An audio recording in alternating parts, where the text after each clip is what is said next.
దయచేసి ఇది గమనించగలరు.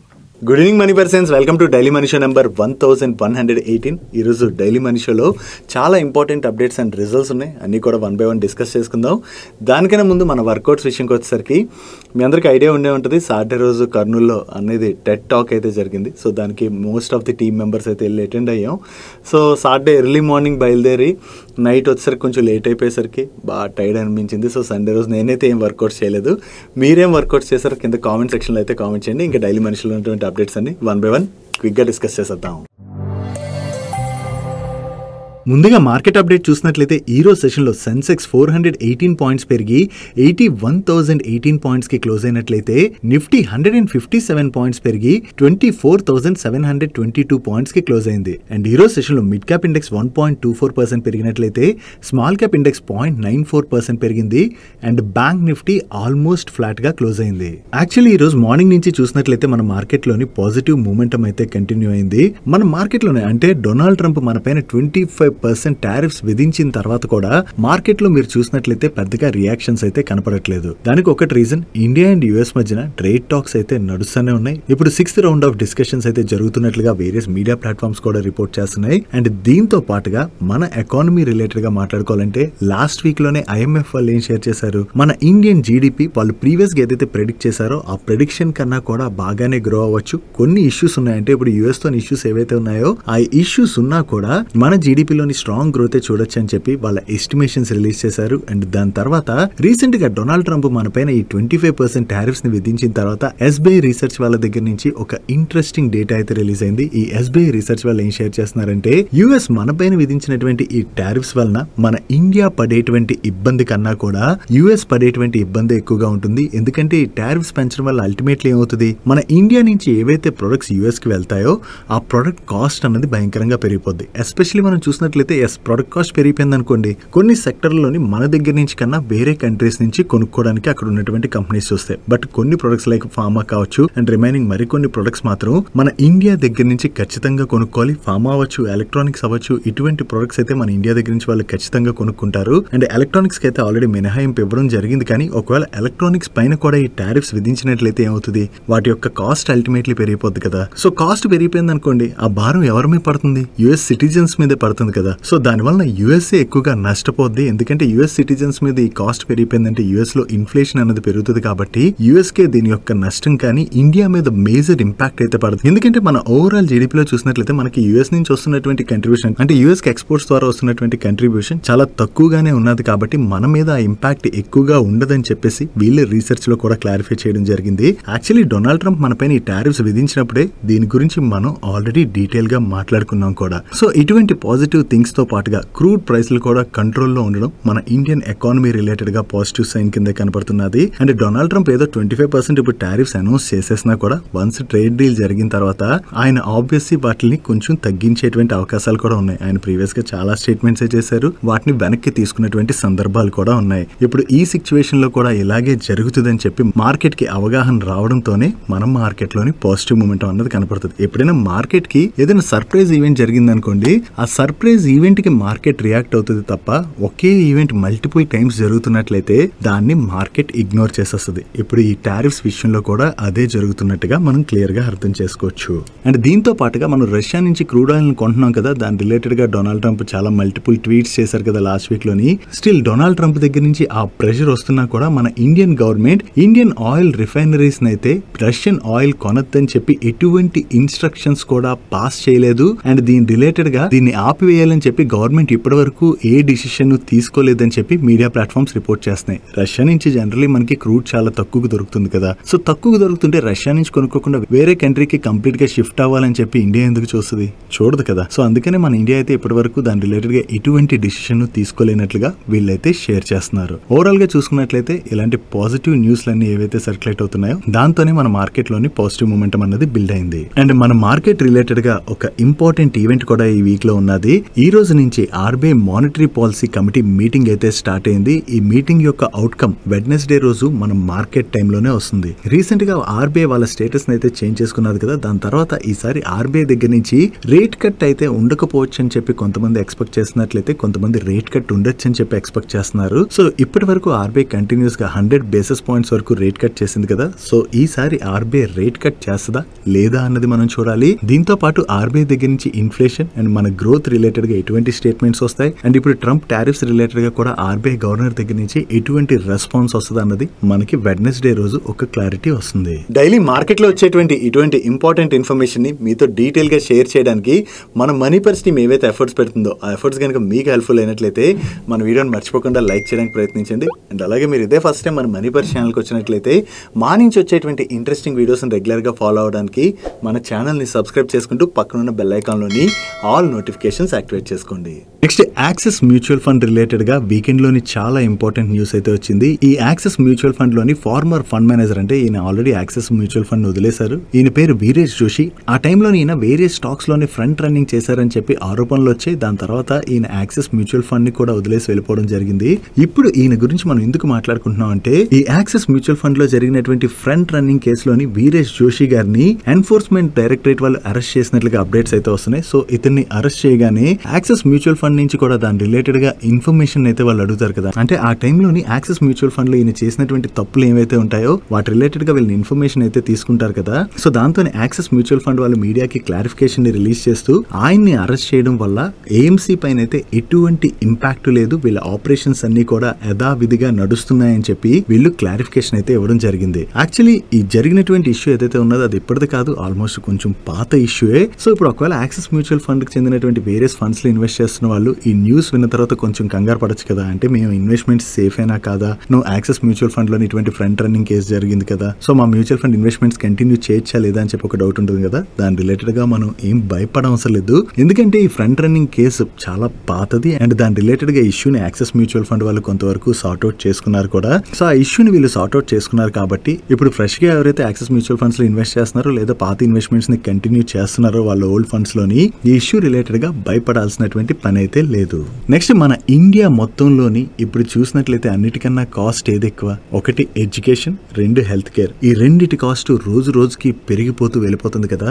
దట్టు ఎడ్యుకేషన్ విషయంకి వచ్చేసరికి ప్రైవేట్ విద్యా సంస్థలు కంటిన్యూస్ గా ఫీజులు పెంచుకుంటూ వెళ్ళిపోతుండడం వల్ల తల్లిదండ్రులు ఆ ఫీజులు పే చేయడానికి చాలా ఇబ్బందులే పడుతున్నారు. సో ఇది గమనించినటువంటి ఢిల్లీ గవర్నమెంట్ ఇప్పుడు private schools fees hikes related గా ఒక కొత్త బిల్ అయితే ఇంట్రడ్యూస్ చేయబోతున్నట్టుగా అప్డేట్స్ అయితే వస్తున్నాయి. దీని రిలేటెడ్ గా ఢిల్లీ చీఫ్ మినిస్టర్ అయితే ఆల్రెడీ వర్క్ చేస్తున్నారని, త్వరలోనే దీని యొక్క బిల్ అయితే ఇంట్రడ్యూస్ చేసేటువంటి అవకాశం ఉన్నదని చెప్పి మీడియా ప్లాట్ఫామ్స్ రిపోర్ట్ చేస్తున్నాయి. ఒకవేళ ఢిల్లీ గవర్నమెంట్ ప్రైవేట్ స్కూల్ ఫీజులు పెంచడం పైన కొన్ని ఆంక్షలు గనక విధించినట్లయితే అది పేరెంట్స్ కి బిగ్ రిలీఫ్ గానే మనం చూడొచ్చు. ఈ ఫీజులు రోజు రోజుకి పెంచుకుంటూ వెళ్ళిపోతే సామాన్యుల పిల్లల్ని ప్రైవేట్ స్కూల్స్ లో చదివించాలంటే ఎలా చదివించగలరు? చాలా కష్టం కదా. సో ఢిల్లీ గవర్నమెంట్ ఏవైతే స్టెప్స్ తీసుకుంటుందో అటువంటి ఫుట్ ప్రింట్స్ ని రిమైనింగ్ స్టేట్ గవర్నమెంట్స్ కూడా ఫాలో అవ్వాలని మీరు అనుకుంటున్నారా? అనుకుంటున్నట్లయితే కింద కామెంట్ సెక్షన్ లోని ఎస్ అని కామెంట్ చేయండి. నెక్స్ట్ ఎల్టీఐ మైంట్రీ వాళ్ళ రిలేటెడ్ గా చాలా ఇంపార్టెంట్ అప్డేట్ ఉన్నది. గవర్నమెంట్ ఆఫ్ ఇండియా యొక్క పాన్ 2.0 ప్రాజెక్ట్ ఉన్నది కదా, ఈ పాన్ 2.0 ప్రాజెక్ట్ యాక్చువల్లీ ప్రోటీన్ ఈ జిఓవి వాళ్ళకి రావచ్చని చెప్పి ప్రీవియస్ గానే ఎక్స్పెక్టేషన్స్ ఉన్నా, దాని తర్వాత పాన్ 2.0 ప్రాజెక్ట్ కి ప్రోటీన్ ఈ జిఓవి వాళ్ళని కన్సిడర్ చేయట్లేదని చెప్పి ఇన్కమ్ ట్యాక్స్ డిపార్ట్మెంట్ వాళ్ళు ఒక క్లారిఫికేషన్ రిలీజ్ చేసిన తర్వాత ప్రోటీన్ ఈ జిఓవి స్టాక్ లో అయితే మనం చాలా ప్రెషరే చూసాం. నో ఈ ప్రాజెక్ట్ కోసం అని చెప్పి ఎల్టీఐ మైంట్రీ వాళ్ళని సెలెక్ట్ చేసుకుని ఈ పాన్ 2.0 ప్రాజెక్ట్ ని వీళ్ళకే ఇష్యూ చేసినట్లుగా మీడియా ప్లాట్ఫామ్స్ అయితే రిపోర్ట్ చేస్తున్నాయి. టోటల్ గా ఇది 792 crores వర్త్ కాంట్రాక్ట్. సో ఇంత మంచి కాంట్రాక్ట్ ని ఎల్టీఐ మైంట్రీ వాళ్ళు విన్ అయ్యారన్న అప్డేట్ రావడంతోనే ఈ రోజు సెషన్ లో ఎల్టీఐ మైంట్రీ స్టాక్ లోనైతే మనకి పాజిటివ్ మూమెంటం కనపడింది. బట్ ఇది మీడియా సోర్సెస్ ద్వారా వస్తున్నటువంటి ఇన్ఫర్మేషన్. ఇప్పటి వరకు ఇంకా ఎల్టీఐ మైంట్రీ వాళ్ళ దగ్గర నుంచి దీని రిలేటెడ్ గా ఎటువంటి క్లారిఫికేషన్ కూడా రాలేదు. సో చూడాలి ఈ రోజు నైట్ కి వీళ్ళ దగ్గర నుంచి ఏదైనా క్లారిఫికేషన్ వస్తుందేమో. కాకపోతే ఈ ప్రాజెక్ట్ ఏదైతే ఉందో this is a prestigious project. So ఈ ప్రాజెక్ట్ ని కానీ వీళ్ళు విన్ అయినట్లయితే ఇది ఎల్టీఐ మైంట్రీ వాళ్ళ రిలేటెడ్ గా మనం పాజిటివ్ గా చూడొచ్చు. నెక్స్ట్ మన ఇండియాలోని ఎలక్ట్రానిక్ కాంపోనెంట్స్ మ్యానుఫ్యాక్చరింగ్ అయితే చాలా స్ట్రాంగ్ గా గ్రో అవుతుంది అండ్ మన ఇండియా నుంచి మొబైల్ ఫోన్ ఎక్స్పోర్ట్స్ అవి కూడా చాలా ఎక్కువగానే పెరుగుతున్నాయి కదా. సో ఇప్పుడు ఆంధ్రప్రదేశ్ గవర్నమెంట్ ఆంధ్రప్రదేశ్ లోని ఈ కంపెనీస్ కి $600 million ఇన్సెంటివ్ అయితే అప్రూవ్ చేసినట్లుగా అప్డేట్స్ వస్తున్నాయి. సో దీనిలో భాగంగా భాగంగా ఆంధ్రప్రదేశ్లోని ఏవైతే కంపెనీస్ వాళ్ళ మ్యానుఫ్యాక్చరింగ్ యూనిట్స్ ని సెటప్ చేసి ఎలక్ట్రానిక్ పార్ట్స్ మ్యానుఫ్యాక్చరింగ్ చేస్తుంటాయో ఆ కంపెనీస్ అయితే ఈ ఇన్సెంటివ్ ని పొందడానికి ఎలిజిబుల్. మన ఇండియాలోని ఆల్రెడీ ఎలక్ట్రానిక్ కాంపోనెంట్స్ మ్యానుఫ్యాక్చరింగ్ అన్నది చాలా ఎక్కువగా జరుగుతుంది. ఇప్పుడు ఆంధ్రప్రదేశ్ లో కూడా ఈ కాంపోనెంట్స్ యొక్క ప్రొడక్షన్ ని మరింతగా పెంచేందుకు గవర్నమెంట్ ప్రయత్నిస్తున్నట్టుగా మనం అర్థం చేసుకోవచ్చు.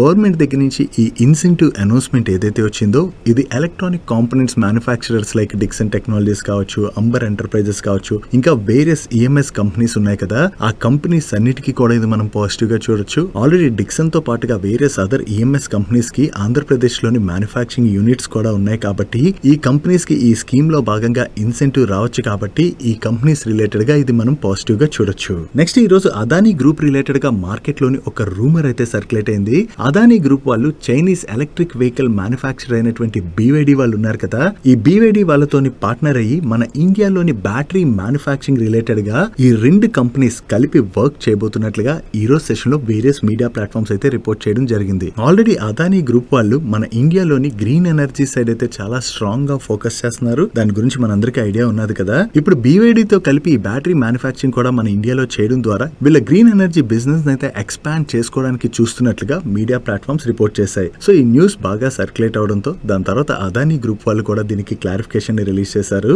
BYD తోని అదానీ గ్రూప్ పార్ట్నర్షిప్ రిలేటెడ్ గా ఏదైతే న్యూస్ తిరుగుతున్నదో ఇది కేవలం రూమర్ మాత్రమే.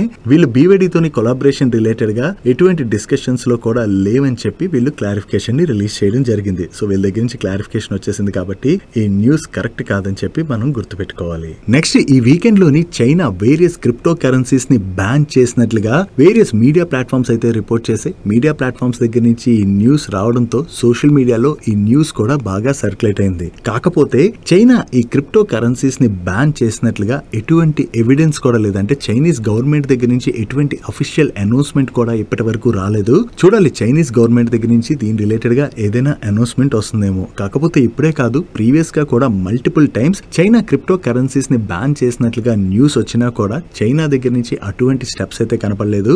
ఈసారి ఈ విధంగా చైనా ఏమైనా స్టెప్స్ తీసుకుంటుందేమో చూడవలసి ఉన్నది. అండ్ మన ఇండియా విషయంకి వచ్చేసరికి ఇండియా ఫస్ట్ నుంచి కూడా క్రిప్టో కరెన్సీస్ కి అగైనిస్ట్ గానే ఉన్నది. And it is not a regulated product in India. So మన గవర్నమెంట్ దగ్గర నుంచి అయితే ఫస్ట్ నుంచి కూడా క్రిప్టోకి అగైనిస్ట్ గానే స్టేట్మెంట్స్ అయితే ఉన్నాయి. నెక్స్ట్ పేటిఎం వాళ్ళ రిలేటెడ్ గా ఒక ఇంపార్టెంట్ అప్డేట్ ఉన్నది. పేటిఎం లోని ఆలీబాబా ఎంటిటీ అయినటువంటి యాంట్ఫిన్ వాళ్ళు వాళ్ళకున్నటువంటి ఎంటైర్ 5.84% స్టేక్ ని బ్లాక్ డీల్స్ లోని సెల్ చేయడానికి చూస్తున్నట్లుగా ఈ రోజు మార్కెట్ క్లోజ్ అయిన తర్వాత సిఎన్బిసి యాంకర్ అయితే పోస్ట్ చేస్తున్నారు. వీళ్ళు ఈ బ్లాక్ డీల్ లోని ఈచ్ షేర్ ని 1020 రూపీస్ ఫ్లోర్ ప్రైస్ కి అయితే సెల్ చేయడానికి చూస్తున్నారని and total deal size 3800 crores ఉంటుందని చెప్పి ఈయన ట్వీట్ చేయడం జరిగింది. సో ఈ బ్లాక్ డీల్ ఎప్పుడైతే జరుగుతుందో అంటే లార్జ్ సైజ్ లో బ్లాక్ డీల్ జరిగినప్పుడు కొన్నిసార్లు స్టాక్ లో అయితే మనకి ప్రెషర్ కనపడుతుంది. బట్ ఆ టైంలో బయర్స్ దగ్గర నుంచి కూడా మంచి ఇంట్రెస్ట్ కనపడి బయర్స్ దగ్గర నుంచి స్ట్రాంగ్ బయింగ్ కనుక కనపడినట్లయితే కొన్ని సందర్భాల్లోని ఈవెన్ ప్రెషర్ కూడా కనపడకపోవచ్చు.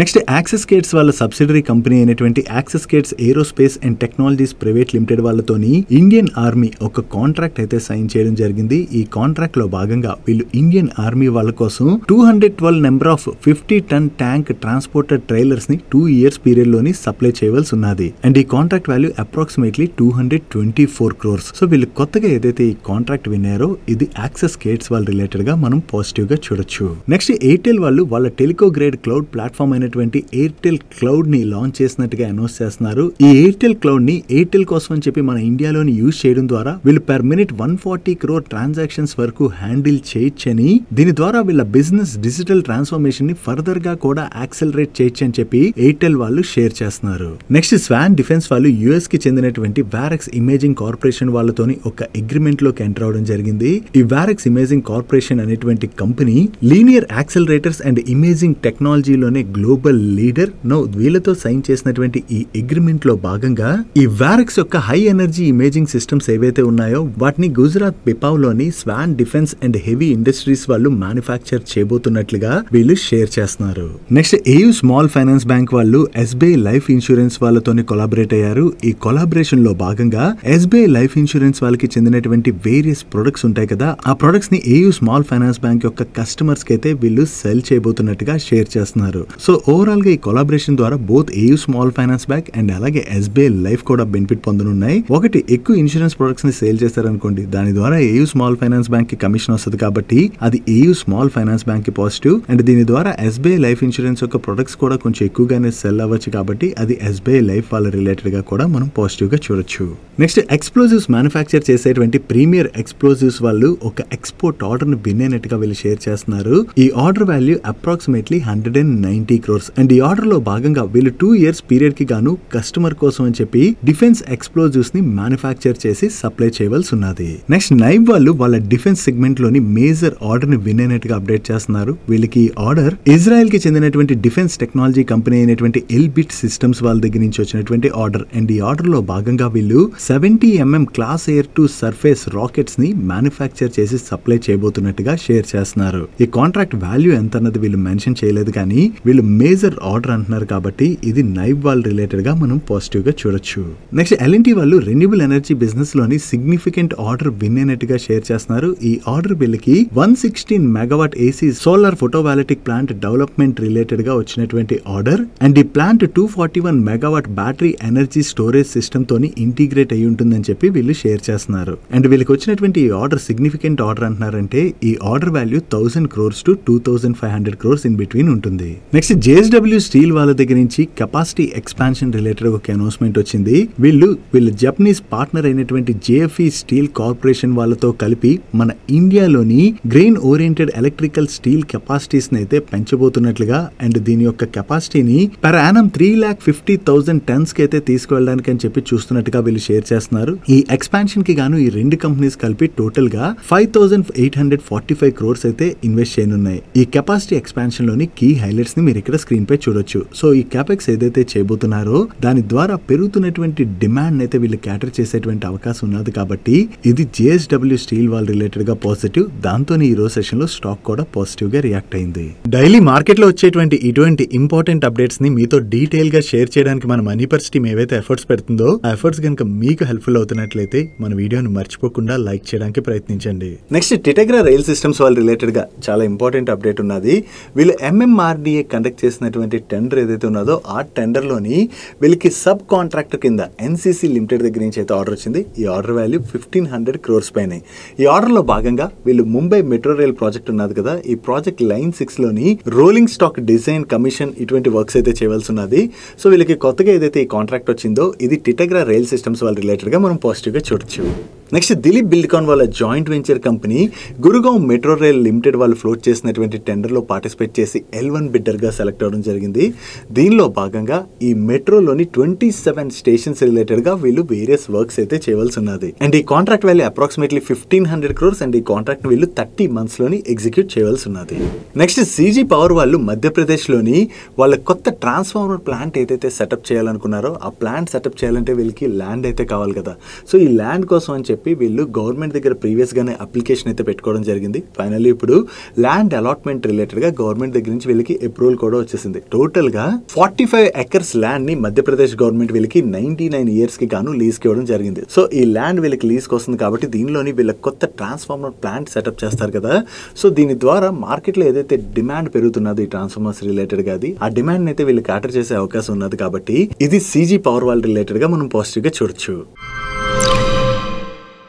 నెక్స్ట్ ఈ క్వార్టర్లోని సర్దా ఎనర్జీ అండ్ మినరల్స్ వాళ్ళ నెంబర్స్ అయితే చాలా బాగున్నాయి. ఇయర్ ఆన్ ఇయర్ లో చూసినా క్వార్టర్ ఆన్ క్వార్టర్ లో చూసినా వీళ్ళ టాప్ లైన్ లో మంచి గ్రోత్ కనిపిస్తుంది. అండ్ ఎబిటాలో ఇయర్ ఆన్ ఇయర్ లోను క్వార్టర్ ఆన్ క్వార్టర్ లోను వీళ్ళు 100% పైన గ్రోత్ డెలివర్ చేశారు. ప్యాట్ లో ఇయర్ ఆన్ ఇయర్ లో 120% గ్రోత్ డెలివర్ చేసినట్లయితే సీక్వెన్షియల్ బేసిస్ లోని 335% గ్రోత్ డెలివర్ చేయడం జరిగింది. ఈ క్వార్టర్ లోని పవర్ సెగ్మెంట్ రెవెన్యూస్ లోను ప్రాఫిట్ లోను వీళ్ళు చాలా మంచి గ్రోత్ డెలివర్ చేశారు. ఈ పవర్ సెగ్మెంట్ లో వచ్చినటువంటి గ్రోత్ తోనే వీళ్ళ ఓవరాల్ నెంబర్స్ లోని మనకి అంత మంచి గ్రోత్ కనిపిస్తుంది.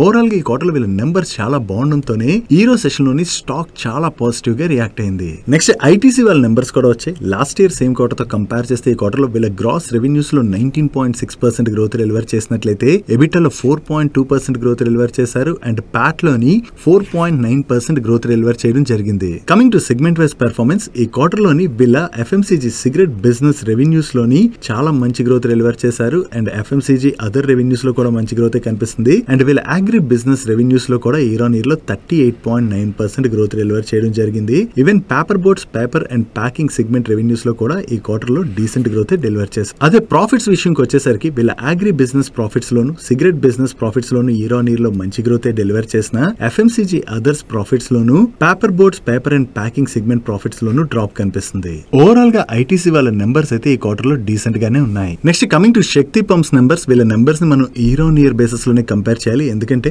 మార్చ్ క్వార్టర్ నెంబర్స్ తో కంపేర్ చేస్తే జూన్ క్వార్టర్ లోని ప్రతి ఫైనాన్షియల్ ఇయర్ లో కూడా వీళ్ళపైన సీజనల్ ఇంపాక్ట్ అన్నది ఉన్నది. అందుకనే ఇయర్ ఆన్ ఇయర్ లో మనం కంపేర్ చేసి చూసినట్లయితే వీళ్ళ టాప్ లైన్ లో అయితే మంచి గ్రోత్ డెలివర్ చేశారు. కాకపోతే ఈ క్వార్టర్ లోని వీళ్ళ ఎక్స్పెన్సెస్ బాగా పెరిగిపోవడంతో బాటమ్ లైన్ లో అయితే మనకి పెద్దగా గ్రోత్ కనపడట్లేదు. And coming to the order book, వీళ్ళ దగ్గర టోటల్ గా 13,500 million rupees worth order book ఉన్నది. బట్ ఈ క్వార్టర్ లోని వీళ్ళ నెంబర్స్ లో మనం చూసినట్లయితే బాటమ్ లైన్ లోని పెద్దగా ఇంప్రూవ్మెంట్ అన్నది లేదు. దాంతోనే ఈ రోజు సెషన్ లో స్టాక్ లో కూడా ప్రెషర్ కనపడింది. Next Orissa and west Bengal లాంటి స్టేట్స్ లోని ఫ్యాషన్ రీటైల్ స్టోర్స్ ని రన్ చేసేటువంటి స్టైల్ బజార్ వాళ్ళ నెంబర్స్ వచ్చాయి. వీళ్ళ నెంబర్స్ ఎలా ఉన్నాయి చూద్దాం.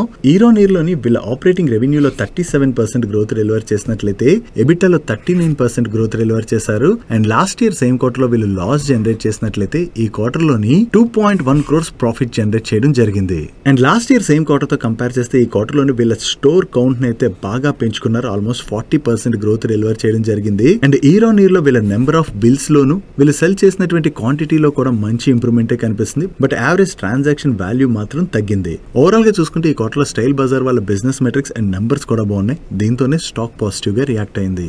నెక్స్ట్ విష్ణు కెమికల్స్ వాళ్ళ నెంబర్స్ వచ్చి ఈ క్వార్టర్ లో వీళ్ళ నెంబర్స్ అయితే కొంత వీక్ గానే ఉన్నాయి. ఇయర్ ఆన్ ఇయర్ లో వీళ్ళ ఆపరేటింగ్ రెవెన్యూలో గ్రోత్ డెలివర్ చేసిన సీక్వెన్షియల్ బేసిస్ లో వీళ్ళ ఆపరేటింగ్ రెవెన్యూలో డ్రాప్ కనిపిస్తుంది. And last year same quarter లో వీళ్ళు 30 crores ప్యాట్ జనరేట్ చేసినట్లయితే ప్రీవియస్ క్వార్టర్ లోని ఆల్మోస్ట్ 39 crores ప్యాట్ జనరేట్ చేశారు. అండ్ ఈ క్వార్టర్ లో వీళ్ళు 32 crores ప్యాట్ జనరేట్ చేయడం జరిగింది. ఓవరాల్ గా ఈ క్వార్టర్ లో వీళ్ళ నెంబర్స్ కొంత మార్కెట్ ని డిసప్పాయింట్ చేయడంతోనే ఈ రోజు సెషన్ లోని విష్ణు కెమికల్స్ స్టాక్ లో మనకి ప్రెషర్ కనపడింది. నెక్స్ట్ న్యూజన్ కెమికల్స్ వాళ్ళ నెంబర్స్ వచ్చాయి. ఈ క్వార్టర్ లోని వీళ్ళ నెంబర్స్ అయితే కొంత వీక్ గానే ఉన్నాయి. వీళ్ళ రెవెన్యూస్ లోని ఇయర్ ఆన్ ఇయర్ లో జస్ట్ 4% గ్రోత్ డెలివర్ చేసినట్లయితే ఎబిటాలోని 2% గ్రోత్ డెలివర్ చేశారు. బట్ ప్యాట్ లో మాత్రం 11% డ్రాప్ కనిపిస్తుంది. Coming to segment wise performance, వీళ్ళ ఆర్గానిక్ కెమికల్స్ రెవెన్యూస్ లో ఇయర్ ఆన్ ఇయర్ లో డీసెంట్ గ్రోత్ డెలివర్ చేసినా కూడా ఇన్ఆర్గానిక్ కెమికల్ రెవెన్యూస్ లోని ఇయర్ ఆన్ ఇయర్ లో ఏకంగా 42% డ్రాప్ కనిపిస్తుంది. దీంతోనే ఈ క్వార్టర్ లోని వీళ్ళ నెంబర్స్ లోనైతే పెద్దగా గ్రోత్ డెలివర్ చేయలేదు. అండ్ వీళ్ళ ఎక్స్పాన్షన్స్ రిలేటెడ్ గా ప్రీవియస్ గా ఏవైతే అనౌన్స్మెంట్స్ చేశారో ఆ ఎక్స్పాన్షన్ ప్రాజెక్ట్స్ యొక్క స్టేటస్ ని మీరు ఇక్కడ స్క్రీన్ పై చూడొచ్చు. ఓవరాల్ గా చూసుకుంటే ఈ క్వార్టర్ లోని న్యూజన్ కెమికల్స్ వాళ్ళ నెంబర్స్ అయితే వీక్ గానే ఉన్నాయి. నెక్స్ట్ ఈ రోజు సెషన్ లో స్టాండర్డ్ గ్లాస్ వాళ్ళ నెంబర్స్ వచ్చి వీళ్ళ నెంబర్స్ ఎలా ఉన్నాయి చూద్దాం.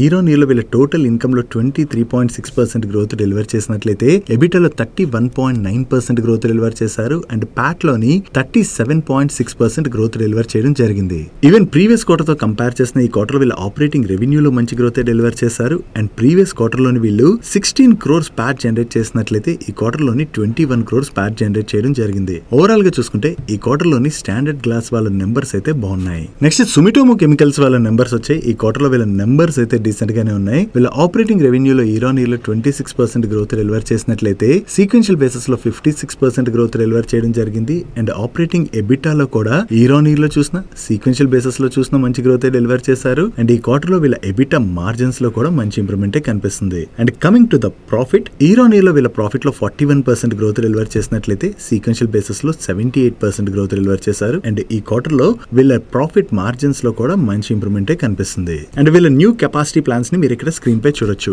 ఓవరాల్ గా ఈ క్వార్టర్ లోని సుమిటోమో కెమికల్స్ వాళ్ళ నెంబర్స్ అయితే బాగున్నాయి. నెక్స్ట్ మ్యారికో వాళ్ళ నెంబర్స్ వచ్చాయి. ఈ క్వార్టర్ లో మ్యారికో వాళ్ళ నెంబర్స్ అయితే బాగున్నాయి. లాస్ట్ ఇయర్ సేమ్ క్వార్టర్ తో కంపేర్ చేసిన ప్రీవియస్ క్వార్టర్ తో కంపేర్ చేసిన ఈ క్వార్టర్ లో వీళ్ళ టాప్ లైన్ లో మంచి గ్రోత్ డెలివర్ చేశారు. And last year same quarter లో వీళ్ళు 474 crores ప్యాట్ జనరేట్ చేసినట్లయితే ప్రీవియస్ క్వార్టర్ లోని 345 crores ప్యాట్ జనరేట్ చేశారు. అండ్ ఈ క్వార్టర్ లో వీళ్ళు 513 crores ప్యాట్ జనరేట్ చేయడం జరిగింది. ఓవరాల్ గా ఈ క్వార్టర్ లో వీళ్ళ టాప్ లైన్ లోను బాటమ్ లైన్ లోను మంచి గ్రోత్ డెలివర్ చేయడంతోనే ఈ రోజు సెషన్ లో మ్యారికో స్టాక్ లో మనకి పాజిటివ్ మూమెంటం కనపడింది. నెక్స్ట్ ఈ రోజు ఎస్కాట్స్ కుబోటా వాళ్ళ నెంబర్స్ కూడా వచ్చాయి. వీళ్ళ నెంబర్స్ ఎలా ఉన్నాయో చూద్దాం. ఇయర్ ఆన్ ఇయర్ లో మనం కంపేర్ చేసినట్లయితే వీళ్ళ టాప్ లైన్ లో అయితే స్లైట్ గా డ్రాప్ కనిపిస్తుంది. బట్ సీక్వెన్షియల్ బేసిస్ లో వీళ్ళ టాప్ లైన్ లోని డీసెంట్ గ్రోత్ డెలివర్ చేశారు. And last year same quarter లో వీళ్ళు 301 crores ప్యాట్ జనరేట్ చేసినట్లయితే ప్రీవియస్ క్వార్టర్ లో 318 crores ప్యాట్ జనరేట్ చేశారు. అండ్ ఈ క్వార్టర్ లో ఏకంగా వీళ్ళు 1397 crores ప్యాట్ జనరేట్ చేయడం జరిగింది. సో ఈ క్వార్టర్ లో వీళ్ళ ప్యాట్ లో ఎందుకు ఇంత సిగ్నిఫికెంట్ జంప్ కనపడుతుంది ఉన్నదంటే వీళ్ళ డిస్కంటిన్యూడ్ ఆపరేషన్ నుంచి వీళ్ళకి ఏదైతే ప్రాఫిట్ వచ్చి యాడ్ అయిందో సిగ్నిఫికెంట్ గా ఈ ప్రాఫిట్ యాడ్ అయింది. దాంతోనే వీళ్ళ ప్యాట్ లో అంత జంప్ కనిపిస్తుంది. అదే ప్రాఫిట్ బిఫోర్ ట్యాక్స్ నంబర్ ని మనం కంపేర్ చేసాం అనుకోండి, వీళ్ళ ప్రాఫిట్ లోని అంత సిగ్నిఫికెంట్ గ్రోత్ అయితే డెలివర్ చేయలేదు. But still last year same quarter తో కంపేర్ చేసిన, ప్రీవియస్ క్వార్టర్ తో కంపేర్ చేసిన వీళ్ళ ప్రాఫిట్ లో ఈ క్వార్టర్ లోని డీసెంట్ గ్రోత్ డెలివర్ చేయడం జరిగింది. ఇక్కడ రెవెన్యూస్ లో పెద్ద గ్రోత్ డెలివర్ చేయకపోయినా ప్రాఫిట్ పెరగడానికి రీజన్ ఒకటి, ఈ క్వార్టర్ లో వీళ్ళకి 76 crores అప్రాక్సిమేట్లీ ఎక్సెప్షనల్ ఐటమ్స్ వచ్చాయి. అవి కూడా తీసి చూసిన ప్రాఫిట్ పెరిగింది ఈ క్వార్టర్ లో. దానికి రీజన్ ఏంటంటే ఈ క్వార్టర్ లోని వీళ్ళ ఎక్స్పెన్సెస్ బాగా తగ్గించుకోగలిసారు. ఈ ఎక్స్పెన్సెస్ తగ్గడంతోనే మనకి రెవెన్యూస్ లో పెద్ద గ్రోత్ డెలివర్ చేయకపోయినా ప్రాఫిట్ లోని గ్రోత్ కనిపిస్తుంది. నెక్స్ట్ ఆదిత్య బిర్లా క్యాపిటల్ వాళ్ళ నెంబర్స్ వచ్చాయి. ఈ క్వార్టర్ లో వీళ్ళ నెంబర్స్ అయితే బాగున్నాయి. ఇయర్ ఆన్ ఇయర్ లో వీళ్ళ రెవెన్యూస్ లో 10% గ్రోత్ డెలివర్ చేసినట్లయితే ప్యాట్ లో కూడా 10% గ్రోత్ డెలివర్ చేశారు. బట్ వీళ్ళ లెండింగ్ పోర్ట్ఫోలియోలో మాత్రం ఇయర్ ఆన్ ఇయర్ లో చూసిన, క్వార్టర్ ఆన్ క్వార్టర్ లో చూసిన మంచి ఇంప్రూవ్మెంట్ కనిపిస్తుంది. అండ్ వీళ్ళ ఏఎం లో కూడా ఇయర్ ఆన్ ఇయర్ లో 20% గ్రోత్ డెలివర్ చేశారు. అండ్ వీళ్ళ లైఫ్ ఇన్సూరెన్స్ బిజినెస్ ఉన్నది కదా, ఈ life insurance first year individual premium లోని ఇయర్ ఆన్ ఇయర్ లో 23% గ్రోత్ డెలివర్ చేసినట్లయితే health insurance gross return premium లోని ఇయర్ ఆన్ ఇయర్ లో 30% గ్రోత్ డెలివర్ చేయడం జరిగింది. ఓవరాల్ గా అక్రాస్ బిజినెస్ మెట్రిక్స్ లోని ఈ క్వార్టర్ లో వీళ్ళు మంచి గ్రోత్ డెలివర్ చేయడంతో ఈరోజు సెషన్ లో ఆదిత్య బిర్లా క్యాపిటల్ స్టాక్ లో మనకి పాజిటివ్ మూమెంటం కనపడింది. నెక్స్ట్ సోనా బిఎల్డబ్ల్యూ వాళ్ళ నెంబర్స్ వచ్చాయి. వీళ్ళ నెంబర్స్ ఎలా ఉన్నాయో చూద్దాం. ఈ క్వార్టర్ లో వీళ్ళ ఆపరేటింగ్ రెవెన్యూ లోనైతే మనకి డ్రాప్ కనిపిస్తుంది. And last year same quarter లోని వీళ్ళు 141 crores ప్యాట్ జనరేట్ చేసినట్లయితే ప్రీవియస్ క్వార్టర్ లోని 163 crores ప్యాట్ జనరేట్ చేశారు. అండ్ ఈ క్వార్టర్ లో వీళ్ళు జస్ట్ 121 crores ప్యాట్ జనరేట్ చేయడం జరిగింది. ఈ క్వార్టర్ లో వీళ్ళ టాప్ లైన్ లోను బాటమ్ లైన్ లోను కూడా డ్రాప్ కనిపిస్తుంది. Coming to their order book, last quarter ending నాటికి వీళ్ళ దగ్గర 242 billion rupees worth order book ఉన్నది. దీనిలోని వీళ్ళు 8 billion rupees వర్త్ ఆర్డర్స్ అయితే కన్జ్యూమ్ చేశారు ఈ క్వార్టర్ లోని. And 28 billion rupees new orders ని విన్ అయ్యారు. దీంతో ఈ క్వార్టర్ ఎండింగ్ నాటికి వీళ్ళ దగ్గర 262 billion rupees worth order book ఉన్నట్టుగా వీళ్ళ మేనేజ్మెంట్ షేర్ చేస్తుంది. వీళ్ళ టోటల్ ఆర్డర్స్ లోని ఈవీ సెగ్మెంట్ నుంచి వీళ్ళకి 75% కంట్రిబ్యూషన్ అయితే ఉన్నది. That's it for today's daily మనిషి. ఈ రోజు డైలీ మనిషిలో మేము షేర్ చేసిన ఇన్ఫర్మేషన్ మీకు హెల్ప్ఫుల్ అయినట్లయితే మన వీడియోని లైక్ చేయండి. Video me friends and family members helpful అవుతుందంటే ఆ వీడియోని వాళ్ళకి షేర్ చేయండి. అండ్ మీరు ఇదే ఫస్ట్ టైం మన మనీ పర్స్ ఛానల్కి వచ్చి ఛానల్ ఇంకా సబ్స్క్రైబ్ చేసుకోలేనట్లయితే ఇక్కడున్న ఛానల్ లోగో మీద క్లిక్ చేసి ఛానల్ సబ్స్క్రైబ్ చేసుకుంటూ పక్కనున్న బెల్ ఐకాన్లోని ఆల్ నోటిఫికేషన్స్ యాక్టివేట్ చేసుకోండి. నేను చంద్రశేఖర్ పత్రి మరొక ఇంట్రెస్టింగ్ వీడియోతో కలుద్దాం. Good night.